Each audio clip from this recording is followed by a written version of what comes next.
ইতিহাস তৈরি করে বিশ্বকাপে চলে গেল ব্রাজিল। বন্ধুরা, সাবেক কোচ দরিবালের উল্টোপাল্টা সিদ্ধান্তের কারণে ব্রাজিলের ঐতিহ্য প্রায় হারাতেই বসেছিল। বারবার ড্র আর হারের কারণে কঠিন সমালোচনার মুখে পড়ে ব্রাজিল। শঙ্কা ছিল তারা কি ২৬ বিশ্বকাপ খেলতে পারবে কিনা।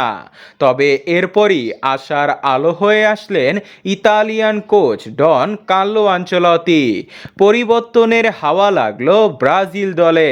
নিজের প্রথম দুই ম্যাচে কোনো গোল হজম না করে প্যারাগুয়েকে ১-০ গোলে হারিয়ে বিশ্বকাপের যোগ্যতা অর্জন করল ব্রাজিল।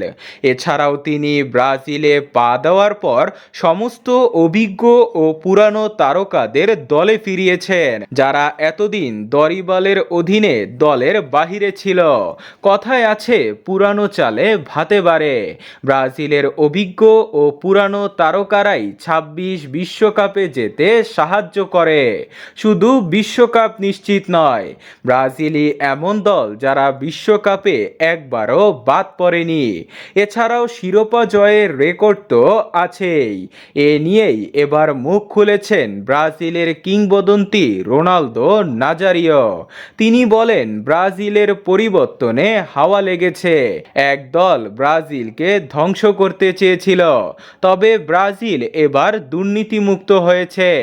আনচেলত্তি আমাদের সম্মান রেখেছে, তার পরিকল্পনাকে আমি সম্মান করি।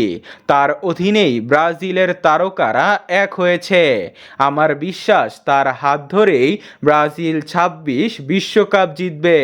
আর নেইমার, রাফিনহা ও ভিনিসিয়াস জুনিয়র সহ ২৬ বিশ্বকাপে ভয়ঙ্কর হবে ব্রাজিল।